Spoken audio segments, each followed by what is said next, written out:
Merci de votre fidélité au programme de Renouveau TV et bienvenue dans l'émission Invité politique. En séjour au Mali, le politologue Sega Diarra est notre invité de ce dimanche. Bonsoir, M. Diarra. Bonsoir, M. Sidibé. M. Diarra, présentez-vous aux Maliens qui ne vous connaissent pas encore. Alors, je suis Sega Diarra, je suis politologue, journaliste et en même temps consultant. Je vis entre l'Europe et le Mali. Justement, Sega Diarra, vous êtes politologue. Notre pays aujourd'hui vibre au rythme d'une transition. Déjà, avant de parler de cette transition, pouvez-vous nous décrire un peu la situation d'avant-transition? Est-ce que cette situation était prévisible, le renversement du régime IBK? Est-ce qu'il était prévisible? Le changement de régime était attendu par tous les Maliens. Si vous vous rappelez bien, depuis le mois de juin et juillet, le pays était pratiquement paralysé, bloqué. L'ancien président Ibrahim Boubacar Keïta a été incapable de constituer un gouvernement. Pendant 2 mois, il n'y avait aucune activité économique dans le pays. Il n'y avait que des manifestations de mécontentement et ces manifestations ont abouti aux tueries des 10, 11 et 12 juillet, donc qui ont fait 14 morts. Et à la suite de cela, donc, la situation était devenue intenable et il fallait un changement.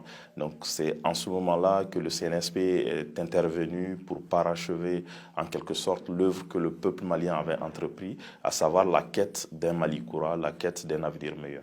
Nous assistons aujourd'hui, en tout cas, à une sorte de méfiance entre ce peuple-là qui est sorti pour demander le départ du régime IBK. Ce peuple était réuni au sein du mouvement M5 et le CNSP quand même a fait son action. Aujourd'hui, nous assistons à une sorte de méfiance entre ces deux entités, même si le CNSP quand même est annoncé, en tout cas dissous, mais l'entité M5 quand même, en tout cas, continue à avoir des griefs contre les militaires. Est-ce qu'on peut parler finalement de parachèvement finalement?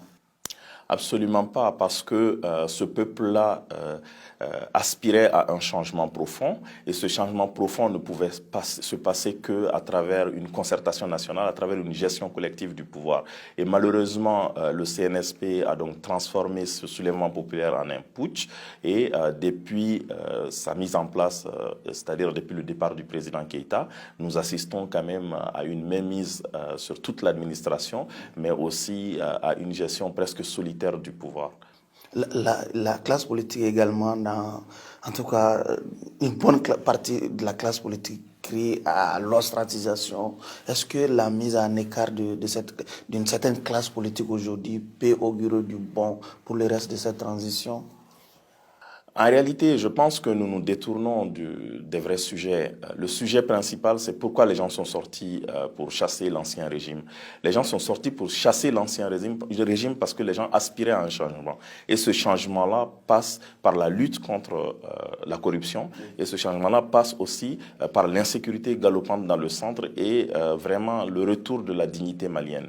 Et ce que nous constatons, c'est que depuis l'arrivée du CNSP aux affaires, nous n'avons en tout cas pas entendu ou nous n'avons pas vu encore aucune action spectaculaire qui va dans le sens donc de ce changement souhaité par le peuple malien. Donc aujourd'hui, que la vieille classe politique soit en garde ou soit exclue par le CNSP, pour moi cela n'est pas un enjeu. L'enjeu c'est est-ce que le Mali courant auquel nous aspirons tous est en œuvre? Est-ce que le CNSP a une volonté réelle de lutter contre la corruption? Parce que les gens qui ont détourné l'argent de l'armée, par exemple, sont là, les dossiers existent. On a les rapports du vérificateur général depuis plusieurs années.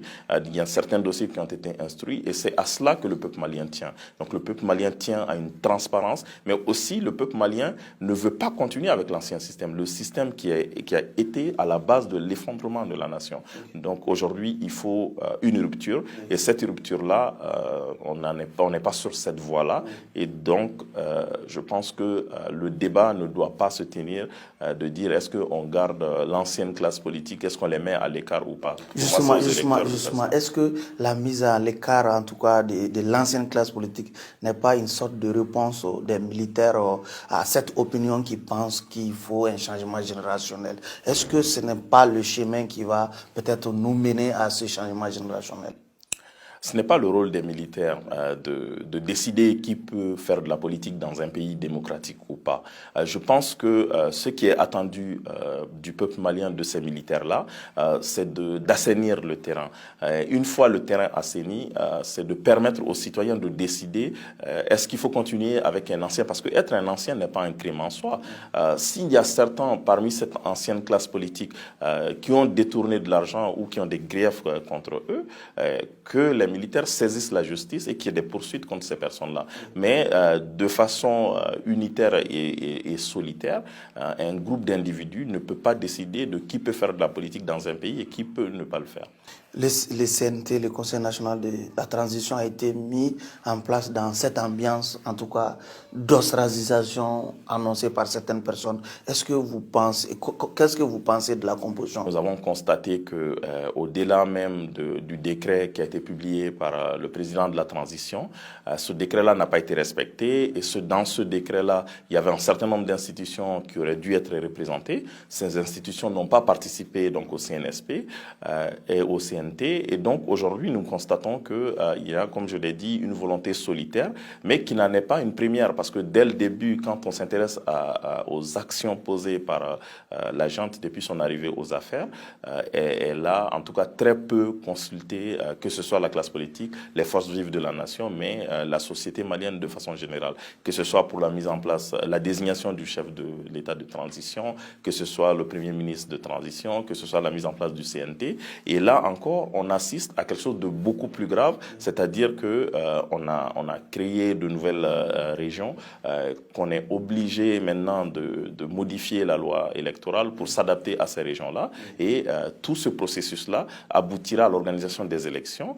Et malheureusement, tout ceci est en train d'être fait dans le même chemin, dans le même scénario que les précédents. Oui, mais est-ce que vous pouvez nous aider en tout cas, à porter une autopsie sur la composition de ces CNT? Alors, le CNT, à la base, était censé être une assemblée qui permettra au Mali d'adopter des réformes nécessaires, en tout cas pour qu'à la sortie de cette transition-là, on puisse avoir un État plus ou moins juste et équilibré, donc avoir des élections justes et avoir un président qui pourra porter l'avenir et le destin du Mali courant. Maintenant, dans sa composition, évidemment, il y avait déjà des tares parce qu'on retrouvait des anciennes organisations qui ont participé donc à la chute de ce pays-là, qui ont participé à sa destruction. Mais au-delà de cela, il y avait quand même les forces du changement, les forces qui avaient lutté pour ce Mali Koura-là, étaient très peu représentées.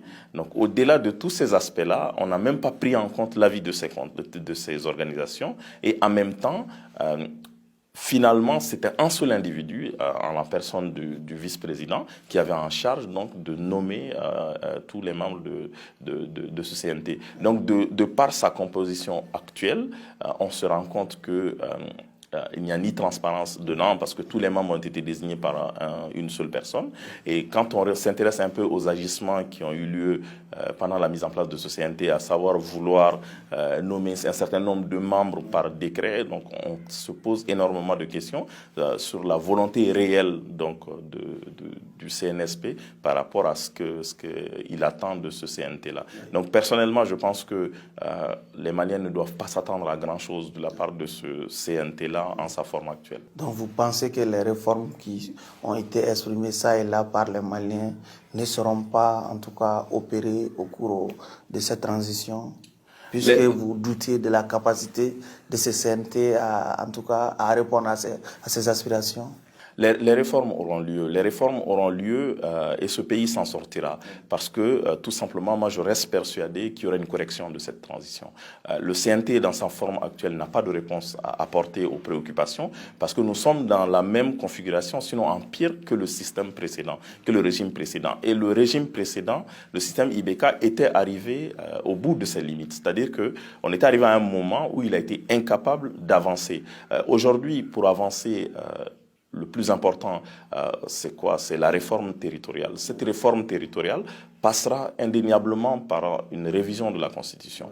Et pour réviser notre Constitution, il va falloir que les Maliens s'asseyent, qu'il y ait un processus constituant qui soit unanime et qui soit partagé avec tout le monde afin qu'on puisse décider de ce qu'on veut. Mais en l'état actuel, l'accord d'Alger n'est pas applicable parce qu'il a été signé, décidé en 2015.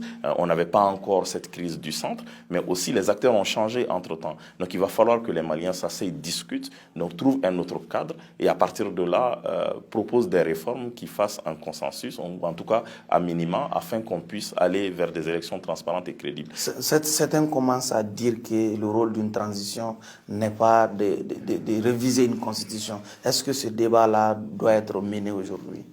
Dans la situation politique actuelle du Mali, on ne peut pas avoir d'élections crédible et transparente sans aller vers cette réforme territoriale. Et cette réforme territoriale passe indéniablement par la modification de la Constitution. Donc je ne pense pas, je ne suis pas sûr. Si on veut avoir une... Est-ce que c'est une urgence aujourd'hui d'aller à cette révision constitutionnelle? Elle est indispensable. Cette révision constitutionnelle est indispensable. Avant la tenue des élections. Avant la tenue des élections, si on veut avoir une élection crédible et éviter ce qui s'est passé en 2018. Parce qu'il ne faut pas oublier que le départ de l'ancien régime est aussi une des conséquences de la crise électorale de 2018. Donc si on ne veut pas encore reprendre les mêmes erreurs, il est important aujourd'hui qu'on ait cette réforme territoriale qui fasse un consensus, qu'on ait une loi électorale et cette loi électorale et cette réforme territoriale passera indéniablement par la modification et de l'accord d'Alger et la modification de notre constitution. Selon vous, quelles sont en tout cas les modifications fondamentales qui doivent être apportées à cette loi électorale pour qu'on ne connaisse plus ce qu'on a connu en 2020? Alors, il y a beaucoup de propositions qui ont été dites. Les Maliens se sont parlé pendant énormément de concertations. Aujourd'hui, je pense qu'il y a une unanimité pour aller vers un organe unique de gestion des élections. Maintenant, c'est aux Maliens d'innover et d'aller vers ce processus-là et qui peut apporter en tout cas un certain nombre de réponses à pas mal de questions. Au-delà de cet organe unique de gestion des élections, il va falloir aussi s'intéresser au statut des membres qui vont constituer cet organe-là et leur mode de désignation. Et au-delà de tous ces aspects-là, je pense qu'il est utile aussi que tout ce processus-là soit quand même dans un cadre assez consensuel. Parce qu'aujourd'hui, nous constatons, d'ailleurs, dans les semaines à venir, je pense que le ministre de l'administration territoriale va convoquer une partie de la classe politique pour discuter dans un coin de table des prochaines réformes à apporter à la loi électorale. Je ne suis pas persuadé que ce soit la bonne démarche. Je pense que le sujet est extrêmement important pour ne pas associer la société civile, pour ne pas associer l'ensemble de la classe politique, mais aussi pour ne pas le médiatiser, pour que l'ensemble des citoyens puissent donner en tout cas leur opinion là-dessus, puissent s'intégrer du projet. Je pense que ces étapes-là sont indispensables à l'état actuel du pays si on veut vraiment sortir de cette transition-là avec une loi électorale qui répond aux aspirations des Maliens et qui aboutira à une élection transparente, crédible, qui ne sera pas contestée. Et c'est uniquement ce président élu-là qui pourra ramener la paix, la cohésion et la sécurité au Mali. Oui, mais avec ce parterre de réformes en vue, est-ce qu'on ne peut pas dire finalement que l'ennemi de cette transition, le premier ennemi de cette transition, c'est le temps? Absolument pas, parce que aujourd'hui, il ne s'agit pas de réformes impossibles. On ne demande pas à ce que la transition développe le nord du Mali. On ne demande pas à ce que la transition fasse des ponts, des routes ou aille déguerpir des habitations à Sénou ou je ne sais où. Mais tout ce qu'on attend de cette transition-là, c'est de réunir les Maliens dans un premier temps pour discuter des réformes donc, qui vont aboutir à la modification de la loi électorale, pour discuter de la nouvelle constitution qu'on va adopter, mais aussi pour discuter de l'accord de paix qui a été signé en 2015. Maintenant, après cela, il va falloir trouver un minimum de cohésion sociale dans le centre du Mali, parce que pour pouvoir organiser des élections, il va falloir que les gens acceptent déjà le principe. Et pour cela, il faudra renforcer le dialogue intercommunautaire, l'uniformiser, arrêter de soutenir des groupes d'autodéfense et ensuite aller vers le nord, discuter avec les gens du nord par rapport à l'accord de paix, le modifier, l'adapter. Et je pense qu'on a quand même suffisamment de temps, en 14 mois, si on travaille sérieusement, qu'on peut organiser tout cela et aboutir à Oui, une mais élection. cette révision constitutionnelle que vous préconisez, est-ce que finalement on ne peut pas se demander, est-ce que elle peut répondre au rendez-vous de l'inclusivité finalement? Absolument. En fait, ce qu'on va faire aujourd'hui dans cette réforme constitutionnelle, c'est déjà d'intégrer quelques aspirations des populations du Nord. Aujourd'hui, par exemple, quand on s'intéresse à la situation du centre, on se rend compte que la situation, Et l'insécurité. justement, comment faire voter ces populations du Nord et du Centre? Il faut d'abord ramener un semblant de paix. C'est pour ça qu'il faut trouver un accord à minima. Ouais. Et cet accord-là, aujourd'hui, pour le trouver, il va falloir discuter avec les élus locaux et les notabilités locales, mais aussi que l'administration revienne dans ces localités. Et pour que l'administration revienne, il va falloir qu'il y ait tout un programme. Et ce programme-là, de retour de l'administration dans cette zone-là, doit être accompagné, appuyé aussi par les partenaires qui Une nous simple appuient. discussion avec les autorités locales du Centre ou du Nord peut nous permettre d'organiser ces élections?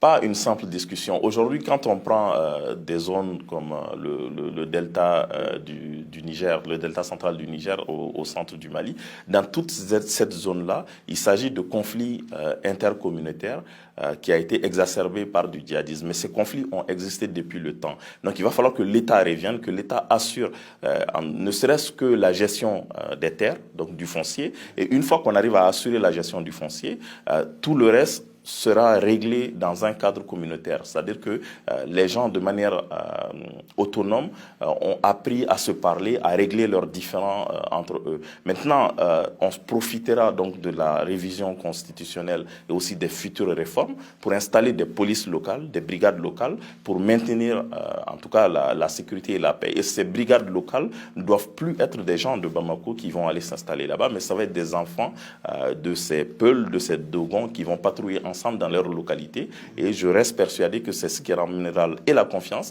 et aussi vis-à-vis de l'administration qu'il y ait beaucoup moins de corruption dans ces zones, Oui, parce que l'administration est décriée parce qu'elle est corrompue. Oui, mais vous pensez que le retour de la paix au centre ne passe pas par, en tout cas, la négociation avec ce qu'on qualifie de terroristes ou de djihadistes? Aujourd'hui, je pense qu'il y a deux sujets complètement qu'il faut dissocier en ce qui concerne la gestion du centre du Mali. Il y a le conflit intercommunautaire auquel il va falloir régler avec une approche endogène, avec la négociation, avec le changement du comportement des fonctionnaires, comme je l'ai dit tout à l'heure. Mais aussi, il y a le conflit de violence extrême, donc qui est le djihadisme, dont la négociation peut être une piste, mais je pense qu'il faudra utiliser et la violence et la négociation contre le djihadisme, parce que le tout militaire, la violence seule ne peut pas régler le problème du terrorisme. Et malheureusement, aujourd'hui, nous constatons que nous avons des partenaires qui ne veulent pas entendre parler de discussion avec les groupes extrémistes.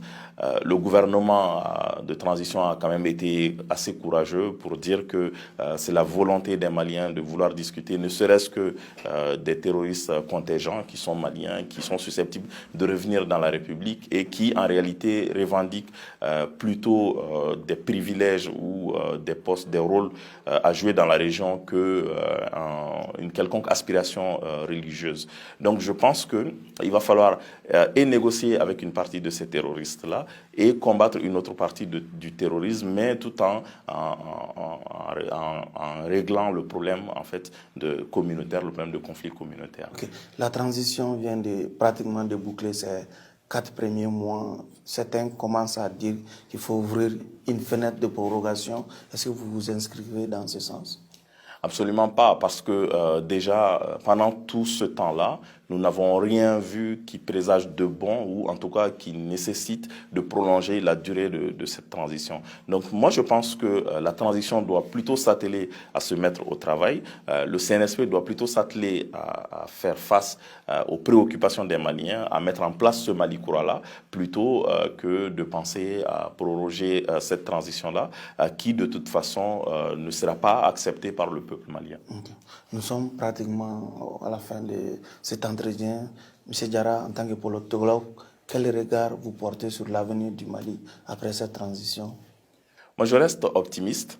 Je reste optimiste parce que j'ai vu des milliers de Maliens, des hommes, des femmes, de Caille à Kidal. J'ai vu des Maliens de la diaspora qui se sont engagés, certains pour la première fois. J'ai vu cette vieille dame qui n'avait jamais voté, qui ne s'était jamais intéressée à la politique, sortir manifester au boulevard de l'Indépendance parce que elle trouvait que ses enfants n'allaient plus à l'école. Elle trouvait que la situation du Nord était insoutenable et donc elle pensait à la cohésion, elle pensait au groupe, elle pensait à un avenir commun. Moi, je suis persuadé que les Maliens n'accepteront plus jamais ce qui s'est déjà passé dans notre pays. Et je pense qu'à partir de maintenant, il y aura une correction de cette transition et au bout de laquelle nous aurons des élections libres, transparentes et on aura un chef d'État qui aura toute la pleine légitimité pour asseoir la souveraineté du pays, mais aussi faire parler tous les Maliens de Caille à Kidal. Vous pouvez nous aider à faire le portrait robot du prochain président du Mali? Il n'y a pas d'homme providentiel pour gérer le Mali. Je reste persuadé que celui qui arrivera à gérer efficacement le Mali, c'est celui qui aura la meilleure équipe et c'est celui qui présentera des gages de confiance, mais aussi de probité au peuple malien. Okay. Merci de nous avoir acceptés ici chez vous. Merci, M. Sylvie.